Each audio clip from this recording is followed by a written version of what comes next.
අපි දැක්කා පහුගිය සති කීපය තුළ රජය විසින් නිකුත් කරපු මොඩියුල් වල තිබිච්ච බරපතල ඒ අඩුපාඩු සහ විශේෂයෙන්ම 6 වන ශ්‍රේණියේ ඉංග්‍රීසි මොඩියුලේ තිබිච්ච ගැටලුවත් එක්ක ඒ ඇති වුණ ආందోලනාත්මක తත්වය විශේෂයෙන්ම අපි කතා කරන්න ඕන මේ රජය මේ දක්වපු ප්‍රතිචාරය. අපි දැක්කා ඉස්ලාම් රජය කලේ මේ සම්බන්ධයෙන් මාධ්‍ය හමුවක් පැවැත්තුවා. දැන් මේ මාධ්‍ය හමුවේදී අපි දැක්කා අගමැතිතුමිය මැද වාඩි වෙලා හිටියා. ඊට පස්සේ දෙපැත්තෙන් විදේශ ඇමතිවරයයි රජයේ මාධ්‍ය ප්‍රකාශකතුමයි වාඩි වෙලා හිටියා. ඉතින් ඔබ මාධ්‍යවේදීන් හැටියට ඔබ උනත් දකින්න නැති හිතාමතාම රජය මේ සම්බන්ධයෙන් කරපු පැහැදිලි කිරීමේදී අධ්‍යාපන ඇමතිතුමියට අදහස් දක්වන්න දුන්නේ නැහැ.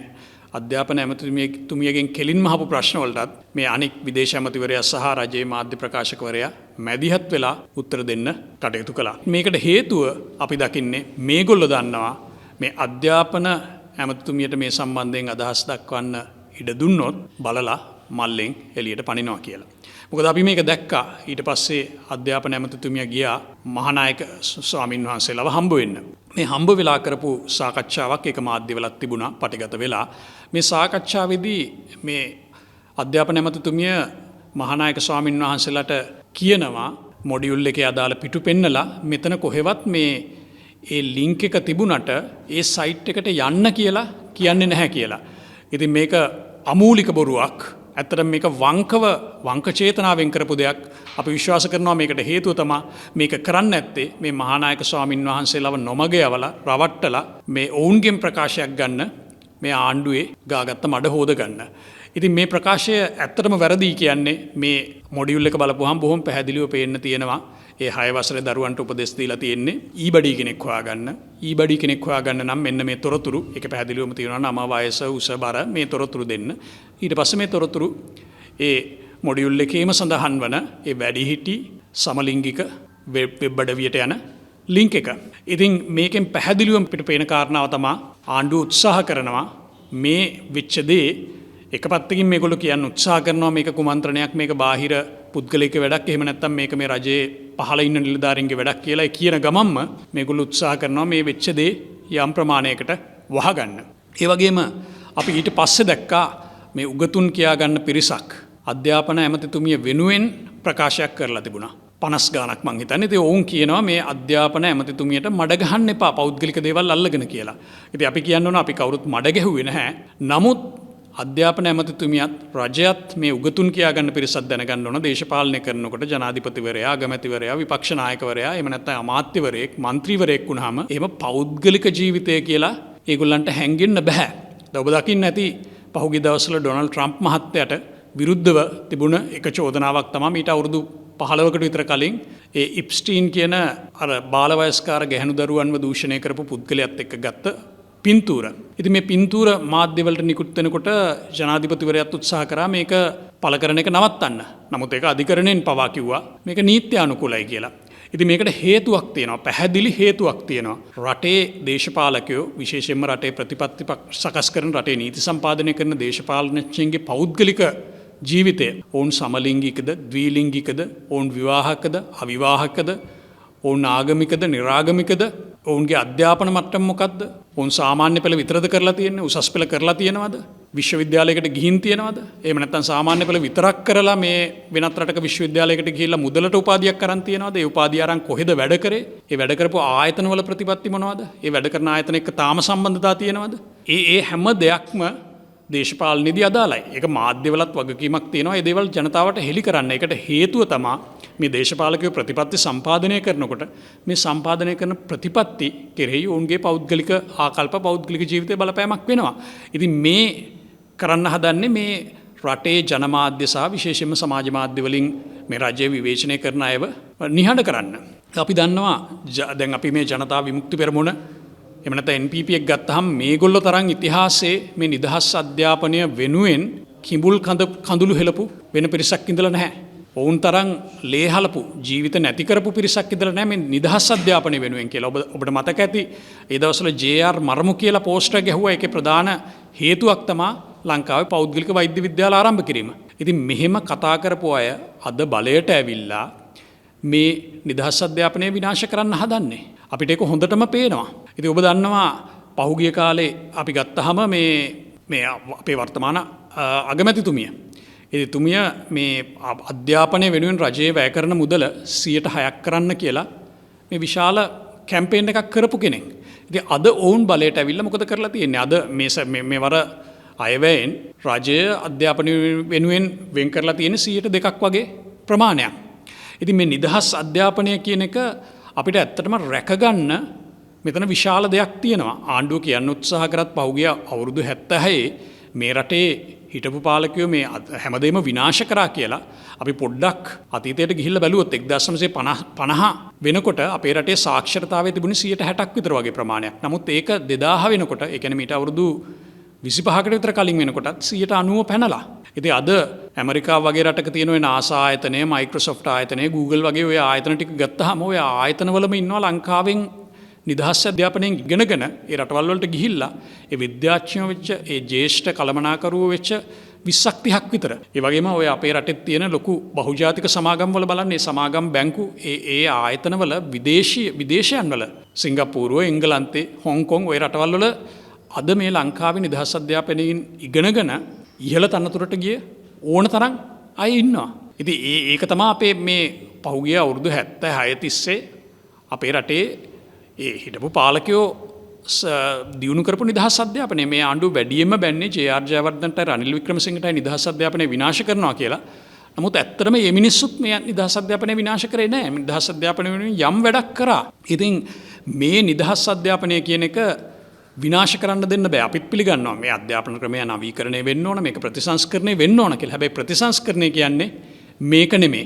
අපිට පැහැදිලිවම පේනවා මේ ආණ්ඩුව, මේ රජය කුමන්ත්‍රණකාරී ලෙස නිදහස් අධ්‍යාපනය විනාශ කරනවා කියලා. ඒක එක සාක්ෂියක් තමයි මේ 6%ක් දුන්නේ නැත්තම් නිදහස් අධ්‍යාපනය විනාශ වෙනවා කිව්ව අයම 2% වගේ මුදලක් අධ්‍යාපනයට වෙන් කරපු එක. ඉතින් ඒ වගේම අපි දකිනවා මේ කරපු අධ්‍යාපන ප්‍රතිසංස්කරණ, යෝජිත අධ්‍යාපන ප්‍රතිසංස්කරණ වලම තියෙන වැරදි දැනටම මේ වෘත්තීය සමිති, ඒ ගුරුවරු, විදුහල්පතිවරු වගේ අය පෙන්වලා දීලා තියෙනවානේ. වැරදි මං හිතන්නේ 150ක් විතර පෙන්වලා දීලා තියෙනවා. මේවා බොහොම ප්‍රාථමික වැරදි.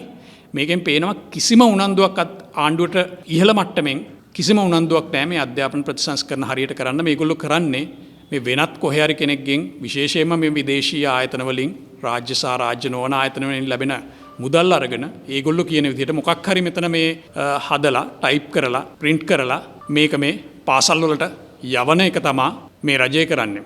ඒ වගේම තව දෙයක් කියන්න ඕන, නිදහස් අධ්‍යාපනය බාර දෙන්න ඕන, අධ්‍යාපන අමාත්‍ය ධූරය බාර දෙන්න ඕන මේ නිදහස් අධ්‍යාපනයේ වටිනාකම දන්න කෙනෙකුට. මේ නිදහස් අධ්‍යාපනයෙන් ඉගෙනගෙන, මේ නිදහස් අධ්‍යාපනයෙන් සාමාන්‍ය පෙළ, උසස් පෙළ සමත් වෙලා මේ ලංකා විශ්වවිද්‍යාලයකට ගිහිල්ලා උපාධියක් ගත්ත ඕන තරම් ඉන්නවා මේ ආණ්ඩුවේ. අඩුම තරමේ මේ නිදහස් අධ්‍යාපනයේ වටිනාකම දන්න, ඒකට ආදරය කරන කෙනෙකුට මේ අමාත්‍ය ධූරය බාර දෙන්න කියලා අපි ආණ්ඩුවෙන් ඉල්ලනවා. ඉතින් ඒ වගේම අපි කියන්න ඕන මේ අධ්‍යාපනය තුලට මේ අද බටහිරින් පවා ප්‍රතික්ෂේප වෙමින් යන මේ වෝක් සංස්කෘතිය ඇතුළු කිරීම මේක බරපතල අපරාධයක්. මේකත් මේ සිතාමතාම අපේ අධ්‍යාපනය විනාශ කරන්න කරන දෙයක්. අපි දැක්ක අර එක මොඩියුල් එකක පිටකවරේ, මේ පිටකවරේ ගත්තාම ඇත්තටම පිටකවරේ ගලවලා මේ අර ප්‍රයිඩ් පැරේඩ් එකට ගිහිල්ලා උස්සගෙන යන්න පුළුවන් විදිහ එකක්. ඉතින් මේ ඔක්කොම කරන්නේ මේ රජයෙන්, මේකට සම්පූර්ණම රජයේ වගකීම ගන්න ඕන. රජය මේ සම්බන්ධයෙන් කරන ප්‍රකාශ වලින් ඒ අපිට පැහැදිලිවම පේන්න තියෙනවා මේක රජයේ විසින්ම කරන කුමන්ත්‍රණයක් කියලා. අපි මේ රටේ ජනතාවගෙන්, අම්මලා තාත්තලාගෙන්, අපේ ස්වාමින් වහන්සේලාගෙන් කිසිම පක්ෂපාත භේදයක් නැතුව හැමෝගෙම ඉල්ලන්නේ අධ්‍යාපනය වෙනුවෙන් පාරට බහින්න. අපි මේ පාරට බහින්න කියන්නේ පාරට බහැලා මේ ගෙවල් ගිනි තියන්නවත්, මේ පොදු දේපල විනාශ කරන්න, මිනිස්සු ගහන්න මරන්න නෙමෙයි. බොහොම සාමකාමීව. හැබැයි පාරට බහින්න. මොකද රටේ ආර්ථිකය විනාශ කරොත් ඒක ගොඩ ගන්න පුළුවන්. මිනිස්සු ඕනනම් වේලක් දෙකක් කන්න නැති වෙයි. පෝලිං වල ඉන්න වෙයි. නමුත් ඒක ගොඩ ගන්න පුළුවන්. නමුත් මේ විදිහට මේ අධ්‍යාපන ප්‍රතිසංස්කරණ කියන මේ බහුබූත හරහා මේක පරම්පරාවක් විනාශ කරොත් එහෙම අපිට රට ආයි ගොඩ ගන්න බෑ. ඒ නිසා අපි දේශපාලන පක්ෂයක් හිටියට අපිත් විශ්වාස කරනවා අපිත් පාරට බහින්න ඕන. අපිත් ජනතාවටත් ආරාධනා කරන්න ඕන. පක්ෂපාත ભેදයකින් තොරව මේක දේශපාලන බාස ගන්න කරන දෙයක් නෙමෙයි. මේක අවංකවම රටේ අධ්‍යාපනය, නිදහස් අධ්‍යාපනය රැකගන්න කරන වැඩපිළිවෙලක් වෙන්න ඕන. ඒකේ ප්‍රථම පියවර හැටියට අපි හෙට සෙනසුරාදා හවස 2ට මතුගම තියෙන ඒ කන්නංගර මැතිතුමාගේ පිළිරුව ඉස්සරහා සියලුම පක්ෂ, විපක්ෂයේ ඉන්න සියලුම පක්ෂ එකතු කරගෙන අපේ විරෝධතාවය ප්‍රකාශ කරනවා. ඉතින් අපි ආරාධනා කරනවා පක්ෂ විපක්ෂ ભેදයකින් තොරව හැමෝටම එන්න කියලා. විශේෂයෙන්ම මේ රජයේත් ඇති යන්තම් හරි තමන් ඉගෙනගත්ත නිදහස් අධ්‍යාපනයට ආදරය කරන අය ඒගොල්ලොත් එන්න. අපි ඇවිල්ලා මේක මෙතනින් පටන් ගමු. අපි අනිවාර්යයෙන්ම මේ රජයේ මේ අදූරදර්ශී වංචනික ඒ වගේම මේ හිතාමතාම නිදහස් අධ්‍යාපනය විනාශ කරන්න ගෙනියන කුමන්ත්‍රණය අවසන් කරන තුරු අපි මේ සටන ගෙනියනවා. දැන් ඊයේ අගමැතිතුමිය මහානායක මාහිමිපාණන් වහන්සේලා පැහැදකලා කියන්නේ මේක මොඩලේ තිබ්බා. නමුත් මේ ලින්ක් එක බලන්න කියලා ලින්ක් එක තිබ්බා මේක බලන්න කියලා කිව්වේ නැහැ කියලා. එතකොට අගමැතිතුමිය මේක බලලාද මේ කියන්නේ? අනිවාර්යෙන් වෙන්න ඕන. ඇත්තටම ඒ ප්‍රකාශය සම්පූර්ණයෙන්ම වැරදි ප්‍රකාශයක් නේ. ඒ මොඩියුල් එකේ තියෙන පිටු මම හිතන්නේ 49 51 ඔය පිටුව බලපුවාම ඒක පැහැදිලිවම කියනවා දරුවන්ට ඊබඩි කෙනෙක් හදාගන්න කියලා. එතකොට මේ ඊබඩි කෙනෙක් හදාගන්නේ කොහොමද කියලාත් ඒකේ තියෙනවා. ඒ හදාගන්න ඕන තොරතුරු දෙන්න ඕන මොනවදත් කියලා තියෙනවා. එතකොට ඒ තොරතුරු දෙන්න ඕන මොන සයිට් එකකටද කියලාත් තියෙනවා. ඒක සමලිංගික වැඩිහිටි ඩේටිං සයිට් එකක්. ඉතින් ඊට වඩා මම දන්නේ නැහැ දරුවෙකුට මේ කොහොමද කියන්නේ කියලා මේ ලින්ක් එකට ගිහිල්ලා මේ වෙබ්සයිට් එක බලන්න කියලා වෙනත් ඊට වඩා උපදෙසක් දෙන්න පුළුවන්ද කියලා. ඉතින් ඒකයි මම කිව්වේ මේක සම්පූර්ණම අසත්‍ය ප්‍රකාශයක් සහ මේක වංක විදිහට කරපු ප්‍රකාශයක් මේ මහානායක ස්වාමීන් වහන්සේලාව නොමග යවන්න. දැන් මේ පොත මුද්‍රණය වෙලා ඉවරයි. පාර්ශ්ව කීපයක් ගියයි කිව්වා මේ ගැන අධීක්ෂණය කරන්න. නමුත් ආණ්ඩුවේ බලධාරීන්ට මේක අහුන්නේ නැහැ. නමුත් දැන් මේ පොතේ මේ පිටු දෙක ගලවන්න යන වියදම මේ පොතට මුද්‍රණය වෙච්ච මුදල් මේවා ජනතාවගේ මුදල් මේ මුදල් අවභාවිතා වීමක් නෙමෙයිද ඒකට වෙලා තියෙන්නේ. ඔව් අනිවාර්යෙන් ඔවුන් මේක අපි කියන්නේ නොසලකිල්ල කියලා. ඔවුන් හිතාමතාම ඔවුන් කරපු දෙයක් නිසා දැන් ඒක ජනතාවට මොකද ඔවුන් මේක ජනතාවගේ මතය විමසලා අර වෙන රටවල් වල එහෙම තියෙනවා කන්සල්ටේටිව් ප්‍රොසෙස් එකක් කියලා. මොකක් හරි ලොකු ප්‍රතිපත්තිමය වෙනසක් කරනකොට ඒ කරන ප්‍රතිපත්තිමය වෙනස කෙටුම්පතක් විදිහට ජනතාවට ඉදිරිපත් කරලා යම් කාල සීමාවක් දෙනවා මේකට අදහස් දක්වන්න කියලා. නමුත් මේගොල්ලෝ මේක හංගගෙන කරලා අන්තිමට ඔක්කොම කරලා මේ ගුරුවරු පුහුණු කිරීමුත් කරලා අවසානයේ මේ ලේඛනේ මේ මුද්‍රණය කරලා එළියට දාලා මේක දැන් ජනතාවට අහුවෙලා දැන් මේකට විශාල විරෝධයක් ජනතාවගෙන් එනකොට ඔවුන් උත්සාහ කරනවා මේක එකක් මේ වරද වෙන කෙනෙකුට පටවන්න බෝලේ පාස් කරන්න. ඒ අතරම දැන් ඔවුන් කියනවා අපි මේකට මේ පිළියමක් හැටියට මේ අදාළ පිටු ඉවත් කරලා මේ ඒ මොඩියුල් බෙදා හරිනවා කියලා. එකක් තමයි මේ පිටු print කරන්න ගිය මුද්‍රණය කරන්න ගිය වියදම. අනික් එක තමයි ඒ ඉවත් කරන්නත් වෙනම වියදමක් යනවා. ඉතින් මේක ඇත්තටම රජය විසින් රාජ්‍ය මුදල් අවභාවිතා කිරීමක් මුදල් නාස්ති කිරීමක්. අධ්‍යාපන ශාස්ත්‍රයේ රජයේ ප්‍රබල වෘත්තීය සමිති ඉන්නවා. මේගොල්ලෝ කවුරුත් කතා කරන්නේ නැහැ. ඔය ඒගොල්ලන්ට කතා කරන්න බෑ. ඔය වෘත්තීය සමිති රජයේ වෘත්තීය සමිති කියපු අයමනේ අද දැන් මැති ඇමතිවරු වෙලා පාර්ලිමේන්තුවෙත් ඉන්නේ. ඉතින් ඒගොල්ලොම අධ්‍යාපනයට සම්බන්ධ. අධ්‍යාපනයට සම්බන්ධ ප්‍රබලම කෙනෙක්නේ අද රජයේ ඇමතිවරයෙක් වෙලා මම දැක්කා ඔහුත් යම් ප්‍රකාශයක් කරලා තිබුණා මේ ගැන. ඒකත් ඔහු කරලා තිබුණේ මේ සාධාරණීකරණය කරන්න. ඒ කියන්නේ උත්සාහ කරනවා ඔවුන් මේක සුළු නිලධාරියෙක් පිටින් යවන්න. නමුත් ඒක විශ්වාස කරන්න අමාරුයි. මේ වගේ දෙයක් අර හම්බෙන් වෙන්නේ නැහැ. මේක පැහැදිලිවම දැන් උදාහරණයක් ඇටියට මේ වෙබ්සයිට් එකක් ගත්තාම වෙබ්සයිට් එක ලින්ක් එකක් දානකොට එහෙම කවුරුත් නිකන් හිතලා ඒ වෙබ්සයිට් එක මොකද්ද කියලා බලන්න නැතුව දාන්නේ නැහැ. මේක අනිවාර්යෙන් මේක දැනගෙන කරපු වැඩක්. දැන් ආණ්ඩුවෙන් කලින් කිව්වේ දැන් අධ්‍යාපන ලේකම්තුමත් CID එකට ගියා. ඕන් කියන්නේ මේක කුමන්ත්‍රණයක්. මේකේ මහා මුලකාරයෙක් ඉන්නවා කවුරු හරි මේ පිළිවෙත හොයලා බලන්න කියලා. දැන් පහුගිය කාලේ අපි දැක්කේ ජනතා විමුක්ති පෙරමුණ විපක්ෂයේ භූමිකාවේ ඉන්න කාලේ කෙලින්ම මේ වගේ චෝදනා ගේන්නේ රජයට ඇමතිට. දැන් මේක නිලධාරීන්ට පණිවිඩ ඊට පස්සේ මේක ඇත්තටම ජනතා විමුක්ති පෙරමුණ හැමදාම කරපු දෙයක්. ඔවුන් කෙලින්ම ඒ අමාත්‍යවරයටත් නෙමෙයි රටේ ඉන්න රාජ්‍ය නායකයාට තමයි හැම වෙලාවෙම වගකීම ගෙනාවේ. ඉතින් මේගොල්ලෝ දැන් පුරුද්දක් හැටියට මොනවා හරි රජයේ වරදක් වුණ ගමන් මේක පල්ලෙහා නිලධාරියෙක්ගේ පිටින් යවලා මේක මේ අර පැලවත්තුකරණය වෙච්ච පොලිසියටම බාර දෙනවා මේ ගැන විමර්ශනයක් කරන්න කියලා. අපි දන්නවා මේ රටේ මේ රජයේ පහුගිය කාලේ බලපුවම ওই පාස්කෝ ප්‍රහාරයේ විමර්ශනය ඇතුළුව මේ බාර දුන්න කිසිම විමර්ශනයක් අද ඇත්තටම මොකද වුණේ කියලාවත් දන්නේ නැහැ. මේක ඇත්තටම මේ ඊටාම වගකීම් විරහිත විදියට තමයි මේ රජයේ දේශපාලකයෝ හැසිරෙන්නේ. ඒක හොඳටම පේනවා මේ අගමැතිතුමිය අධ්‍යාපන ඇමතිතුමියගේ හැසිරීමෙන් මේ අඩුම තරමේ මේ වරද තමන් පිළිගන්නේ නැතුව වෙන කෙනෙකුට දාලා හැබැයි ඒ වරද ඒක සාධාරණීකරණය වල්කරණය කරන්නත් හදනවා. ඒ තියෙන කන්ටෙන්ට් එකමනේ දැන් ඒ පිටුවල තියෙන දේවල්ම අරගෙන නෑ මේක මෙහෙම නෙමෙයි මේක මෙහෙම තිබුණා. ඒ වගේ දේවල් කියනවා. ඉතින් මේකෙන් පැහැදිලිවම පේන්න තියෙනවා මේ කුමන්ත්‍රණයක් කියන එක අපිත් පිළිගන්නවා. හැබැයි මේ කුමන්ත්‍රණයත් රජය ඇතුලෙන් වෙන්නේ. දැන් එදා මම හිතන්නේ විදේශ ඇමතිවරයා කිව්වා මේ කරේ කවුද කියලා ඒගොල්ලෝ දන්නවා. හැබැයි කියන්නේ නෑ කියලා. ඉතින් ඒක ඒගොල්ලොත් දන්නවා අපිත් දන්නවා මේ කවුද කරේ කියලා. ඒක බොහොම පැහැදිලිව පේනවා මේ රජයේ ඉන්න ඒ ජේෂ්ඨ අමාත්‍යවරුන්ගෙන් අධ්‍යාපන ඇමතුමිය ඇතුළු ඒ අයගේ හැසිරීමෙන් ඔවුන් කතා කරන විදිහෙන්. දැන් අපි දකින දෙයක් තමයි මේ කාලින් කාලයට එක මාතෘකා එනවා. දැන් පහුගිය කාලේ තිබ්බේ මාතෘකා යට ගියා මේ අධ්‍යාපන ප්‍රතිසංස්කරණ වලට ඇවිල්ලා. දැන් මේකත් අල්ලගෙන විපක්ෂයේ යනවා, ඔබතුමන්ලත් යනවා. දැන් තව මාතෘකාවක් එනකන්ද මේක අල්ලන් ඉන්නේ. ඊට පස්සේ මේක අමතක කරලා දායි. නෑ මේක එහෙම අමතක කරන්න පුළුවන් දෙයක් නෙමෙයි. මම අර ඉස්සෙල්ලා කිව්වා වගේ මොකද වෙන සමහර වැරදි තියෙනවා. ඒ වැරද්ද කළත් ඒ වැරද්ද ඇත්තටම හදාගන්න පුළුවන්.